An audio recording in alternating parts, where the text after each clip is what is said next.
Welcome to Just Cause, the podcast of the Just Love Collective. I'm Nathan.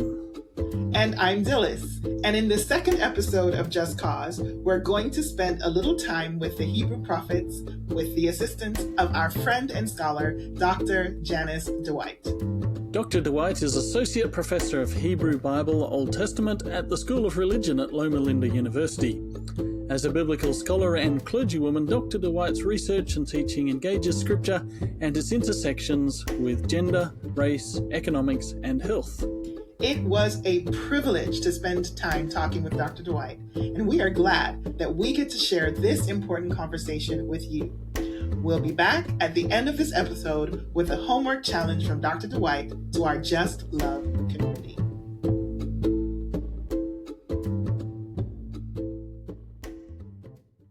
Dr. Janice DeWhyte, thank you for being with us. Thank you, Nathan. Thank you, Dilys. It's good to be in the room with you all. So to get things underway, can you give us a little bit of who you are? And I was joking before we started recording that we need you to give an account of your accent because it's a little different. Yes, originally from London, England. And I've been in California for some years now. I teach theology and religion. I'm definitely someone who's been inspired by the prophets. So I'm looking forward to our conversation. And I think that's probably a pretty good jumping in. We'll get into the conversation and we'll learn more about you as you share along the way. So the prophets, and particularly we're talking about Hebrew prophets, that's your area of specialty as far as study. What does it mean to be a prophet? Yeah, good question. Believe it or not, people have sort of talked about this question. Who is a prophet and what does a prophet do? And I think simply put, a prophet is a communicator. These are women and men who, in the biblical tradition, are communicating with God and for God, but are also communicating to God about the people and what people are saying to them as well. So I would say a really sort of foundational definition would be that a prophet is a communicator.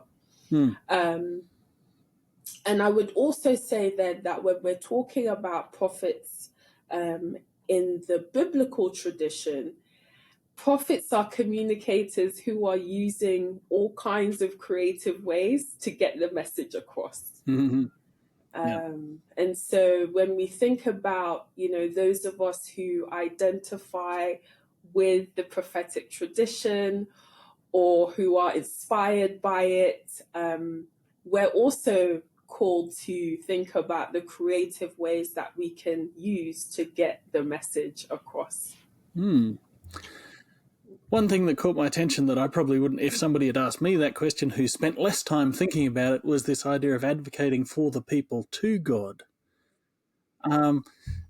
So it kind of goes both ways, and maybe, in a justice context to actually talk about advocacy is actually really good for helping us understand the idea of prophet. Can you expand on that a little bit more?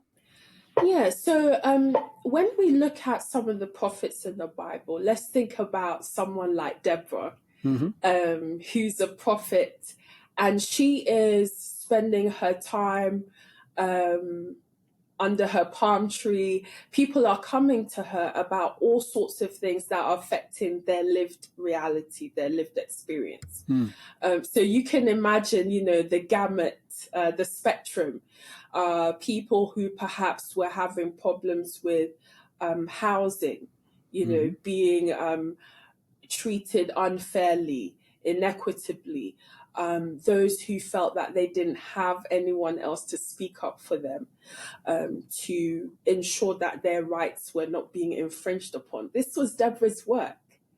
And she did it for the people, in the midst of her people.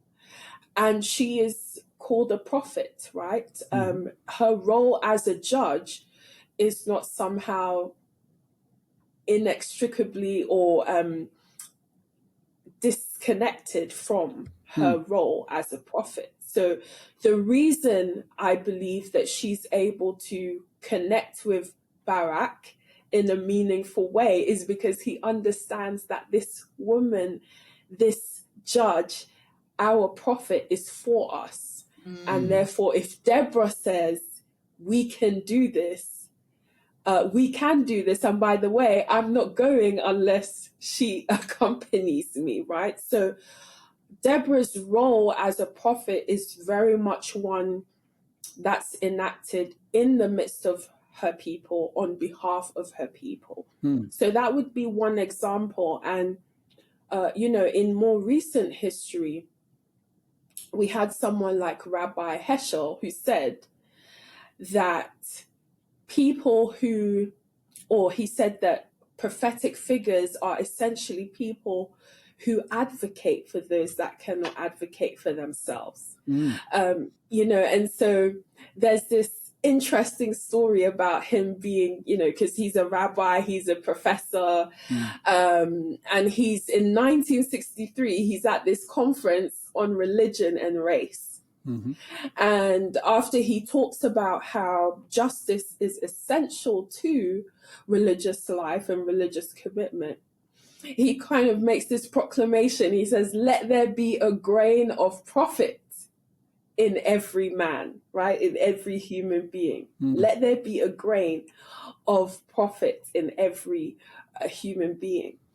And so I think that for in subsequent even traditions or communities that have been inspired by the biblical prophets, there has been a strong understanding in some communities that we have to embody this. We have to embody that. And Heschel said, there's this great quote that he has where he says, prophecy is the voice that God has lent to the silent agony, a voice to the plundered poor, to the profaned riches of the world. And it is a form of living, a crossing point of God and man. And God is raging in the prophet's words. This is from Rabbi Heschel. So in prophecy, God has lent a voice to the silent agony of those who are often marginalized and disenfranchised. Wow. That's really powerful. I love that quote, and we'll definitely have it in the show notes. So what did we get wrong about our approach to biblical prophets? Because I'm hearing this thread of the prophetic voice isn't just about telling the things of God to the people of God. The prophetic voice also calls us to speak out, perhaps on behalf of God, and on behalf of those who are marginalized. So what did we get wrong about our approach to biblical prophets and prophecy? There was this trend which developed, and it doesn't begin in our times, but even when we read the biblical prophetic books, we see that those who become comfortable oftentimes find themselves in positions of privilege where they often forget, right, the roots of oppression. They often forget the narratives of disenfranchisement, which either they themselves have been part of or their ancestors have been part of. And so I think that even in our modern day, we recognize that there are some of us, individuals, communities that forget that things weren't always this way. Yeah. I didn't always have this privilege, or my community doesn't always have this privilege. And so with privilege and comfort comes this temptation, right, to think that I got here by myself. Yeah. I pulled myself up by my bootstraps, and all that I enjoy and have access to is as a result of the hard graft that I've put in. And so we've moved away, I think, in some faith communities really seeing this raw context that gives rise to many prophetic messages. And instead we've kind of pushed them off into the future.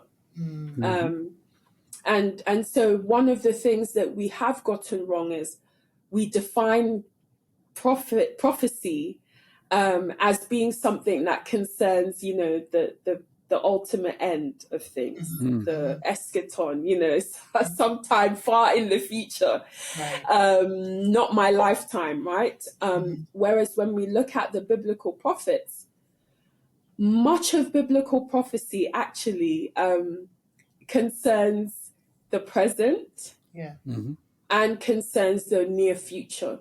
And so, that's just, statistically, if you take all the prophetic material, much of it has to do with God's concern about what his people are doing here and now. So if we keep that in mind, then we understand that as people who inherit that or walk in that tradition, we also have to resist the temptation of being so focused on the ultimate end that we forget the fact that we have a calling in the here and now and in the near future.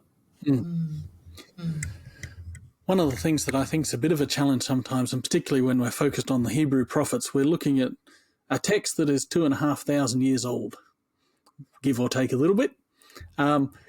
And it's so foreign to us in so many ways. It's so distant from us in language, in culture, in so many different things, technology, whatever.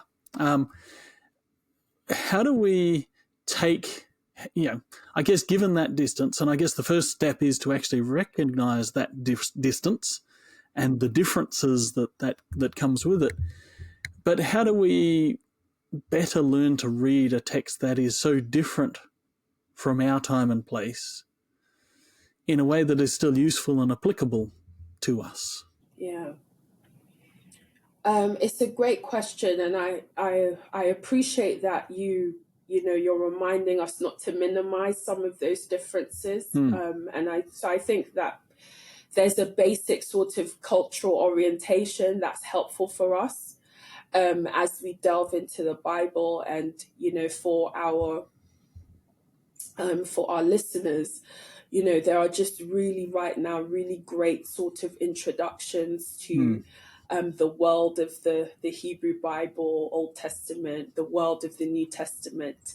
And so, I would really encourage people to just kind of scope and scan and see what they can access in terms of that. That would be really helpful as they're reading.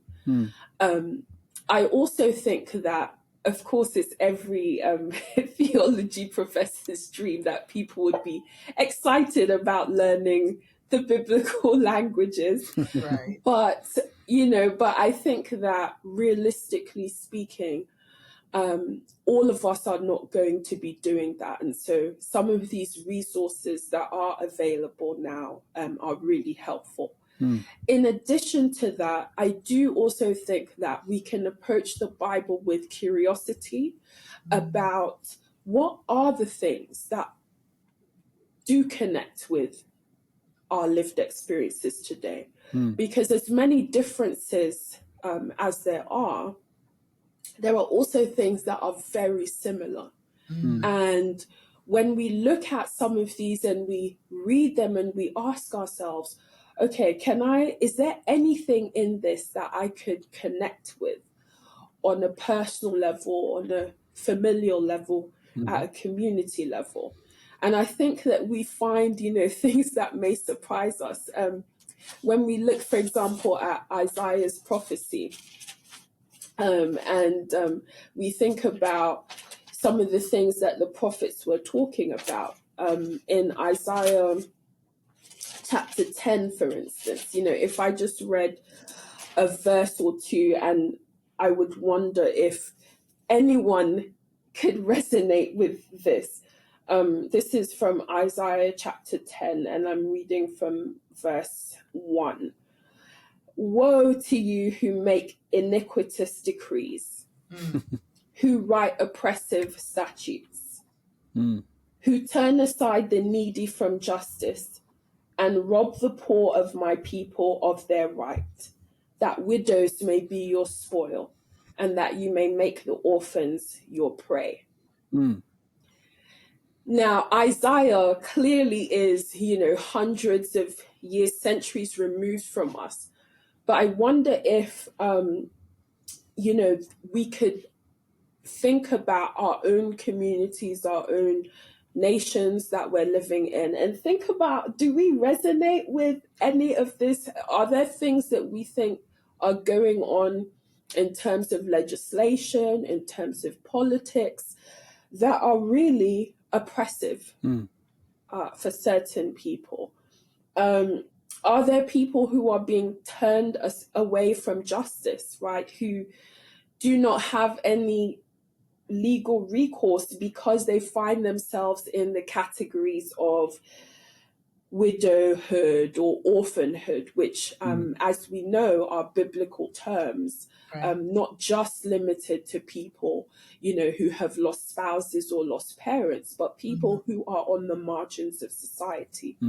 So do we connect when we read some of these stories, and can we be curious and ask ourselves, are there any people in my community or in my society that find themselves unable to access advocacy, unable to access reparation and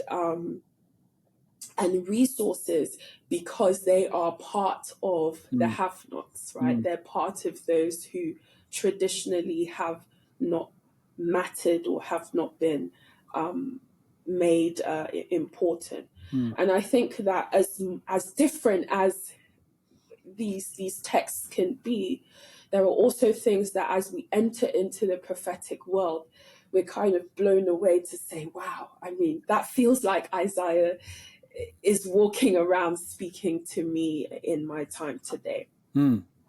I think that that statement makes me think about something you said earlier with regards to memory.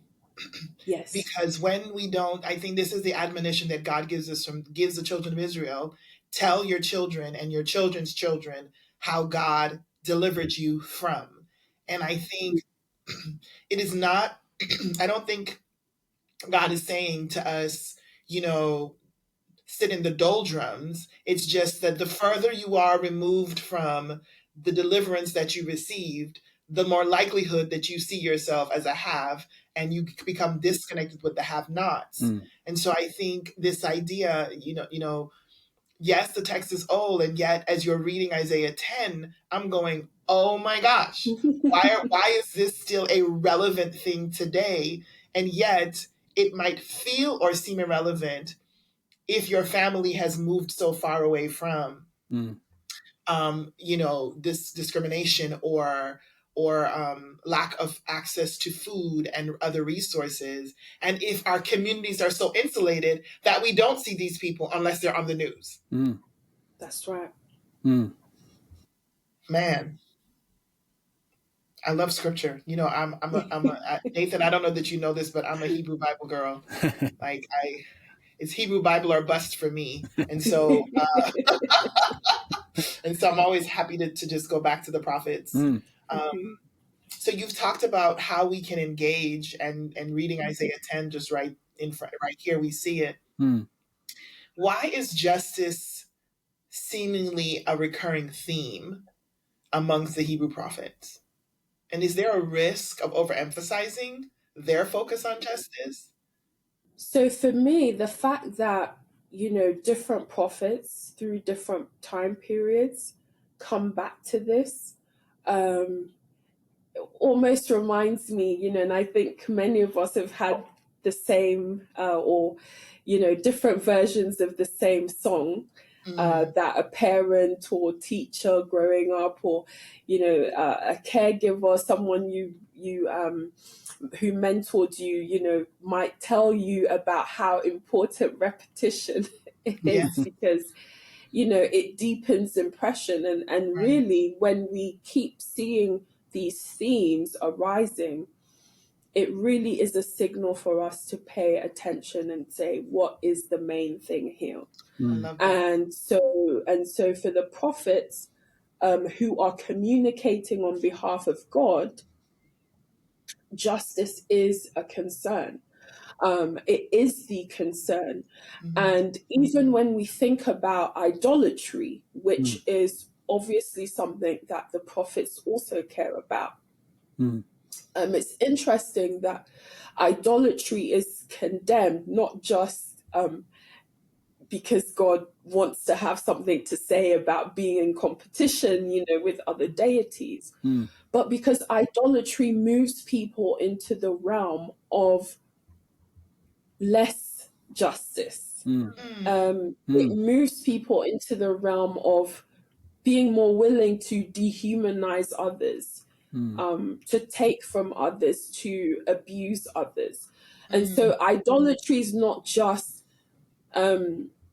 being proclaimed as, a sin for the sake of it, but because when the people shift out of covenant with God, it means that all other covenants are on shaky ground, right? Wow. And they're less likely to be broken. So I think that as we talk about prophecy, it's important for us to bear in mind, that the prophets are talking about justice because for God, justice is part of God's essence. It's part of what makes God God.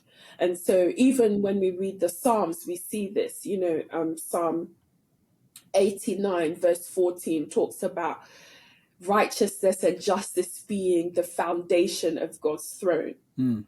And when we read these things, they're not abstract, right? That somebody's really imagining that if they were having a design of God's throne, what materials would be used to be building, a base, right? A solid foundation for this important throne. And they think, okay, righteousness and justice, that would be it. So justice is non-negotiable for the prophets. And I like to say that although we use the term social justice, I prefer sometimes using just justice because I think that for some communities, they sort of cordon off social justice as the concern of people who, we'll leave that to the people who like to go and march, or the people who like to talk about current issues, right? Or something like that. And so they're able to compartmentalize social justice. And then they think that justice, the weighty justice is about God's law, keeping the 10 Commandments, and they sort of divorce the two. And the reality is that for the biblical prophets, justice includes everything. Correct. It includes, fair housing, right? And it also includes looking after those who have been bereaved and find themselves on the margin.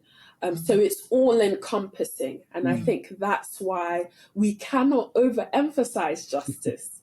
So if anyone says, not another talk about justice, or, well, I think we are missing the point that this is a major, major, major concern for the prophets, because it's a major concern for God.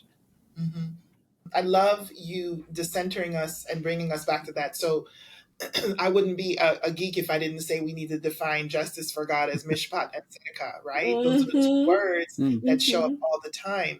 And I think the conflict that comes up, Janice and Nathan, is we have been so focused on personal righteousness, as in, am I in right relationship with God, that we forget the 10 Commandments. The first half talk about how we deal with God as God, but the last is how we deal with the image of God, Right. So what are your thoughts about that? Like how did we get to this place where we're only focused on this idea that we are in right standing with God, that we don't take care of our neighbors? So, I mean, what we struggle with is a very individualistic approach. There you go. And, we have to acknowledge that as human beings, we were created to be in community, to thrive in community, to have responsibility, for our community. And when we think about our definitions of righteousness, as you said, being more of personal piety, sometimes we're privileged to be able to do that, and when we think about recently, at least in the context that I'm in, and Dilys, you're in as well, our national context, which is that we have people going hungry, people who are below earning incomes or have incomes that put them below what we have determined to be a poverty line. Right. And we are playing with those people's lives as if it's nothing. Because for many of us, we have that privilege of not having to think about what will my children eat today? How will I feed my children tomorrow? How will I feed maybe the elderly parent or aunt and uncle that I'm taking care of who's living in my home? And so when we are so concerned about personal piety, I also think that may also be a metric of my privilege to say that because I don't have to think or be anxious or worry, be burdened by some of these needs, therefore I can say, I'm just going to focus on my inner life, my spiritual disciplines that don't include anyone else, when in fact we were created to be in community and to care about, even if it's not my issue, the fact that someone else is going hungry should so disturb me that with what I have in my sphere of influence to do, I will say, okay, I need to do whatever I can do in my sphere of influence. And we as a community need to also do what we can do in our sphere of influence.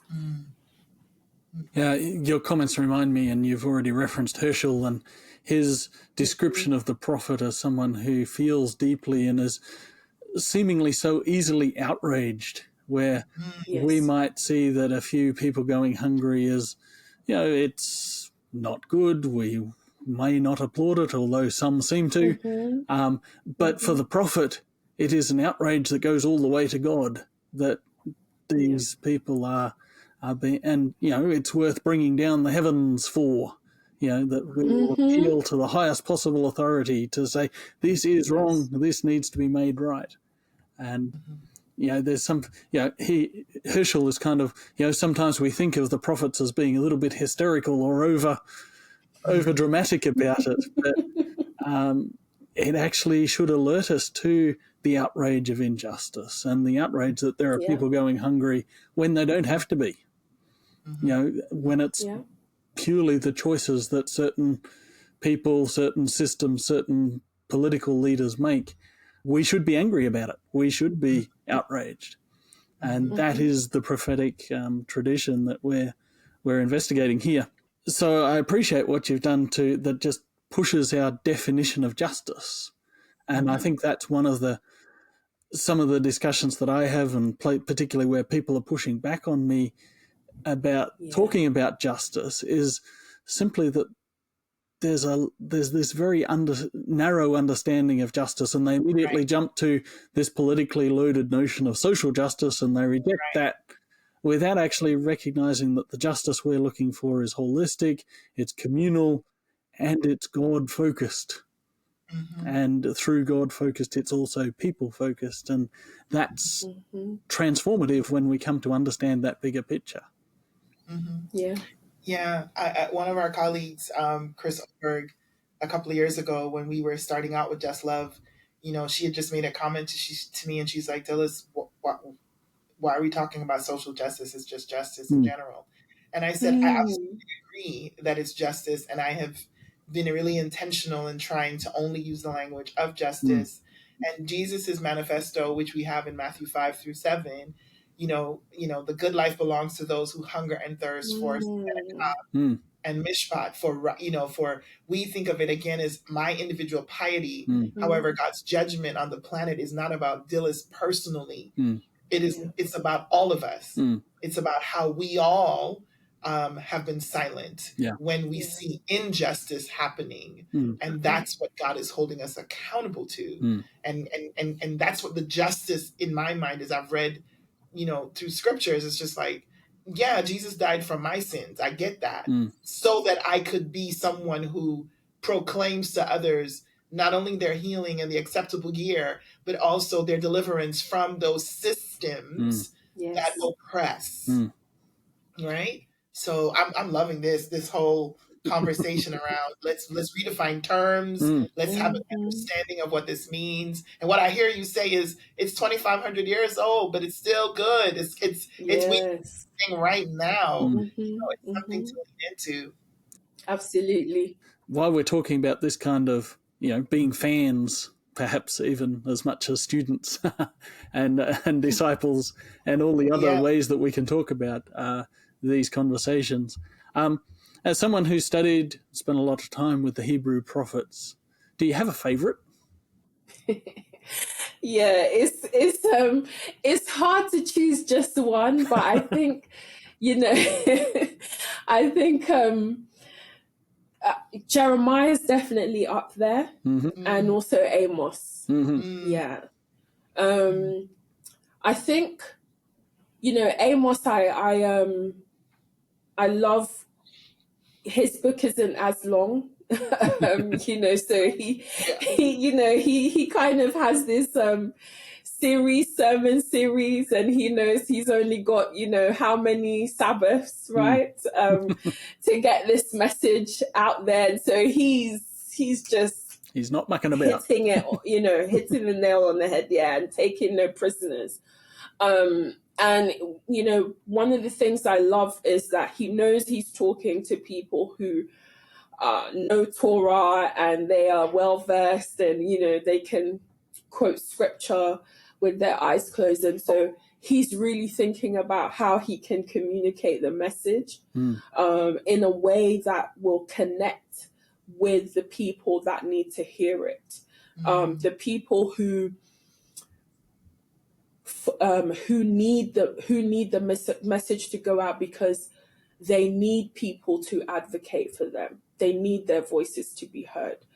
But also the people who need to hear the message because they need to change their ways. And so I like Amos because he talks about, justice being like water.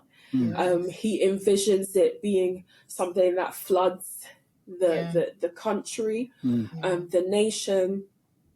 I like Amos because he addresses things like sexual exploitation. He talks about things like the economic abuses happening in his society. So I think there are many things about Amos's prophecy that are very relevant to the things that we are experiencing today. And he says in the midst of all of that, that God would rather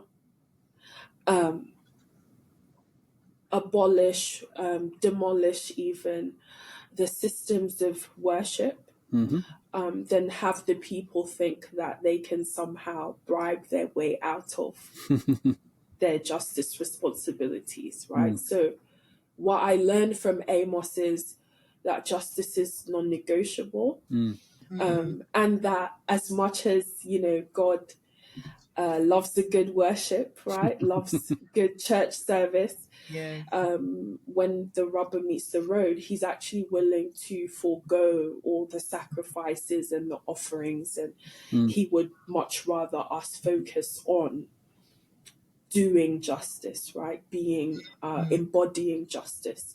So Amos is really one of the prophets that challenges me. And I imagine all the ways that he would have communicated the message. And then I think for Jeremiah, just experientially, I've been drawn to him.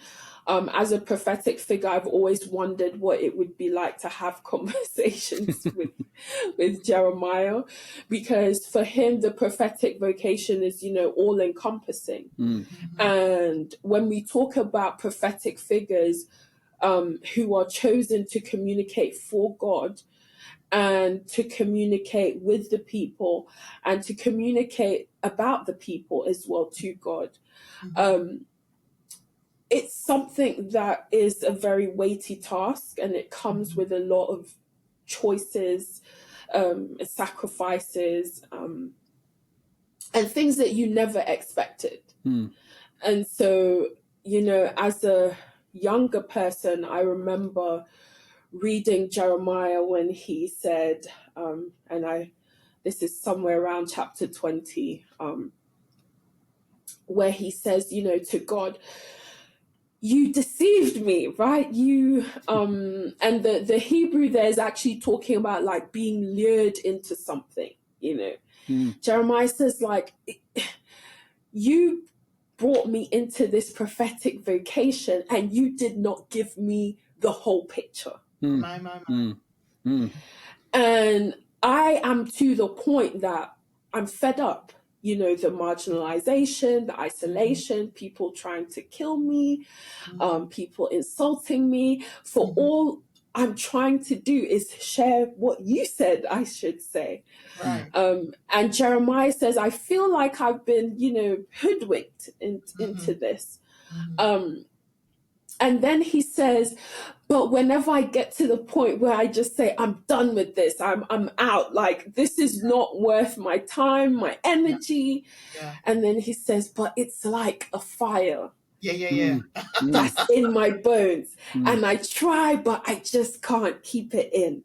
right.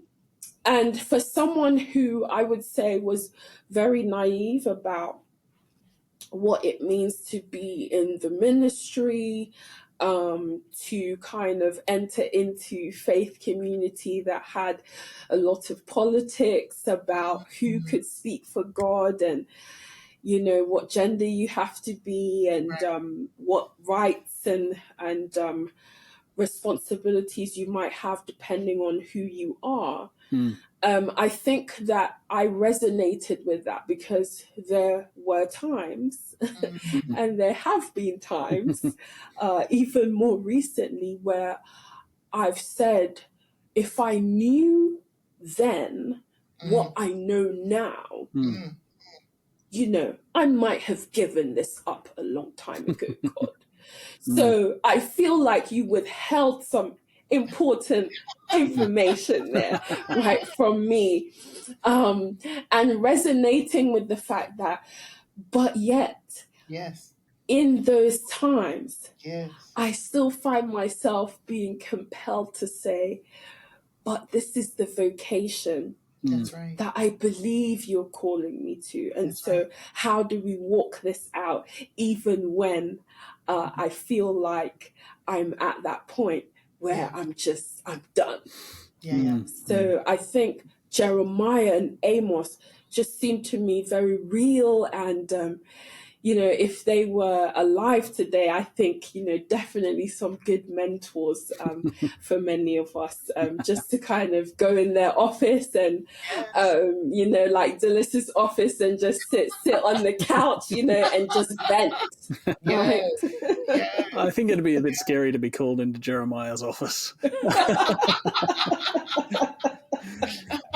But I think you're kind of nodding us towards both the burden and the responsibility of the prophetic voice. and the prophetic sensibility in that sense. And I guess, as we're getting towards the end of our time that we've got for this conversation, so reflecting on what we've explored and so much more, how can we best use the prophets or allow the prophets to speak to us might be a better way, or even through us perhaps, today, as individuals, perhaps as a church, perhaps as, Just Love, as a group that is trying to speak for justice in our church and in our world. How can the Hebrew prophets shape who and how we are in the world today? For me, I think that those of us who are yearning for justice, who are thirsting and hungering, after justice and righteousness, we can take comfort, one, in the fact that we're in good company. Yeah. We're in good company. And sometimes it's lonely work. Sometimes it's work that has you feeling like you are on the margins, on the fringes. It's a work that sometimes you feel as though, even before you've opened your mouth, people are doing mental eye rolls and just like, he's about to just go off or she's about to say something, And so it's a work that requires stamina and it requires courage.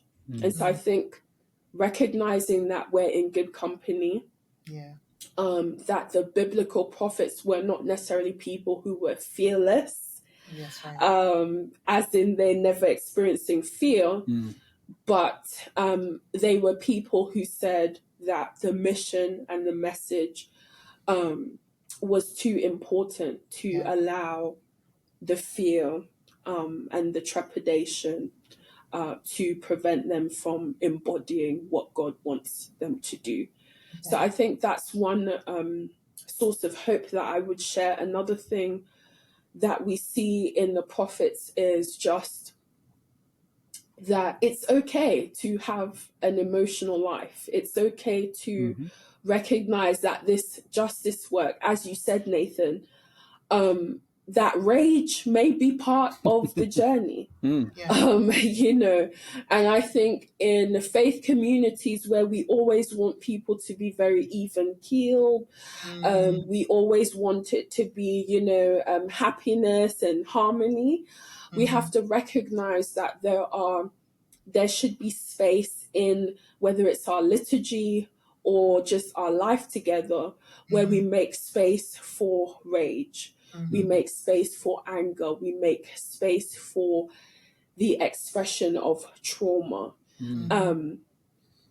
The articulation of people who have experienced trauma is really important because the prophets do this. So we have people like Jeremiah who's crying, right, and lamenting. We have Amos too, we have Ezekiel who's walking around and really trying to work this out in his mind as he is going to proclaim the words of God, the message of God. So for those of us who are hungering for justice, there will be days where we feel like, I'm so angry. I am outraged. There may be times where we may feel fearful that what I am about to say or the space that I'm going to find myself in doesn't feel like it's very safe or affirming. And even in all the emotions that we feel, recognize that God is not reprimanding Jeremiah. He's not saying, suck it up and why are you crying? And, I'm sick and tired of hearing this. He's actually making space and making room for that. And so recognizing that we can work that out, even as we process our own emotions and our own responses to what's happening. And then I think as well about the importance of having community as we are working for justice. Yes. Many times I think the evil genius of injustice is to isolate us, right? It's to get you in a position where you feel like you're the only one. And sometimes systemically, structurally, things are set up that way. And we think of, institutions across all different sectors and industries where things are designed to have that one person of color or that one woman in the room or that one person with a particular disability, that we need to recognize that sometimes that's part of the design. But even then, we can reach out, we can find our community, and we can recognize that, the prophets often worked and lived in guilds. And I love that, I love that Elijah had Elisha, and they had these guilds of the prophets, right? They form communities so that when I'm done and I'm outraged, Dilys is there, she's saying, it's okay, Janice, breathe, and vice versa. And when Nathan, I say, Nathan, I'm scared right now. That if I write this, or if I publish this, or if I say this, there may be some repercussions. And you can say, Janice, I hear your fear, and it's completely justifiable and understandable. But here's how I can stand in the gap with you. Here's how we might be able to collaborate together. And so for me, the beauty of the prophets is not just what they say, but also how they lived. And how, one prophet after the other forms this community through time. And I think that we get to sign up, right, for the guild, the prophetic guild, and to connect with each other, to find that community, and to be that community for someone who really needs it as they are working towards justice in whatever area, in whatever field that they're called to work for justice in. That's cool. Oh, thank you for sharing that and for the insights that you've shared. As we're kind of wrapping up, do you have any sort of recommendations for people that are, what we've talked about today is kind of, there's so much we haven't talked about in these topics. There's so much more homework for us all to do. You're a teacher. What's our homework reading after? Our homework, if I could put it that way, is I want to challenge us to take the prophetic tradition and read it alongside with what's happening in your community.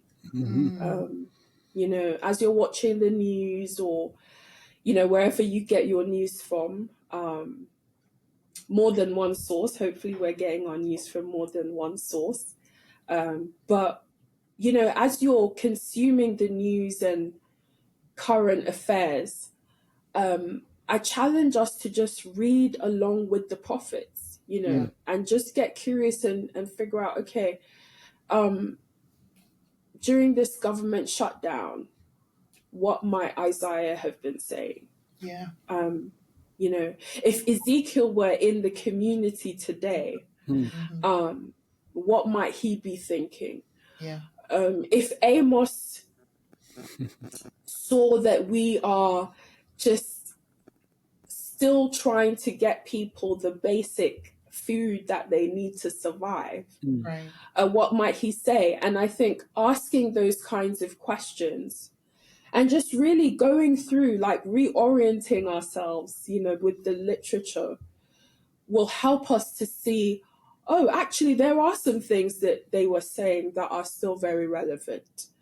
And so, Amos chapter 4, he's talking to these elite people who have more than enough food to eat and drink to drink, and he's saying, this is terrible, doomed to you, right? Yeah. Because in all your satiety, you forget that there are those who don't have what you have. Right. So I would say that a big, assignment for us is just to think about what's going on in our world, and just to read the prophets alongside, and to say, okay, what might they be saying? And if we're part of the prophetic tradition, sometimes when we read scripture, we're looking to see precise phrases or statements to tell us what to do. But the Apostle Paul talks about the letter of the law and the spirit of the law. Right. And so there are things that, we can think about the prophetic spirit, as Heschel did, and as others have done, as Martin Luther King Jr. did, as Rosa Parks, and so many people who may not have quoted scripture verbatim, but they were tapping into the prophetic spirit. And I think that we can do the same.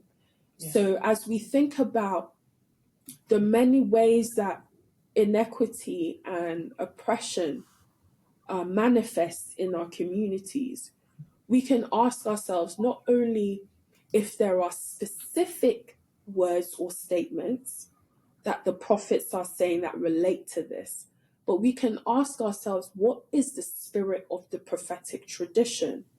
And how might that give us guidance in terms of how I can show up working toward justice? And, as teachers, when we give homework, we know sometimes that students want us to be extremely prescriptive. But sometimes, the best thing is to just read, discover, immerse yourself, because you may find something that even the teacher could not point out to you. So I'm giving that as a homework to, essentially to say that as we've been having this conversation, there are so many things that we have not been able to cover and we have missed, but I know that our listeners and our extended community who's joining us will be able to glean things, that we haven't covered, and that's the best kind of assignment that anyone could accomplish. Yeah.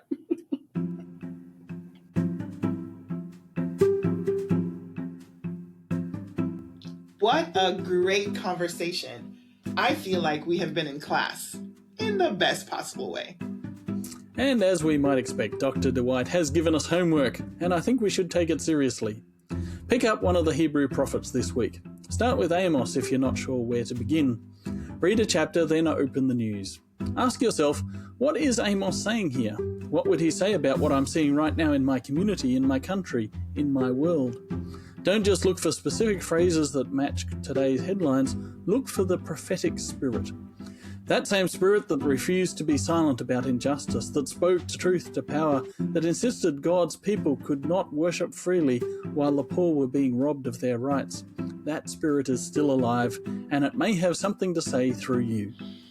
Nathan, we suggested Amos because it's one of the shorter prophetic books, a great place to start. But if you're ready to go deeper, Jeremiah, Ezekiel, Micah, or Isaiah are waiting for you. Think of those as your extension work. And here's the thing, you don't have to do any of this alone. The prophets didn't work in isolation. They lived and worked in guilds, communities of people committed to the same calling. So find your people, your guild of fellow justice seekers, and show up for each other. Read together, lament together, act together. This is the prophetic tradition, and it is very much alive. And I do recommend Abraham Joshua Herschel's book, The Prophets, which we mentioned earlier. It's a large book, but even the first couple of chapters on the nature of the Hebrew prophets and their voices is worth the read. Or as we discussed in one of the first Just Love book circles, Walter Brueggemann's The Prophetic Imagination is also worth our attention. We'll include links to these books and our discussions of the prophetic imagination in the show notes to this episode. We are 10 days from our second Just Love Summit. Have you booked?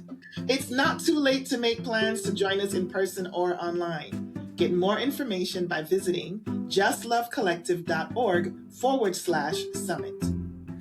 Thank you for joining us for episode 2 of the Just Cause podcast. Make sure you subscribe to this feed to get more episodes as they are released in coming weeks.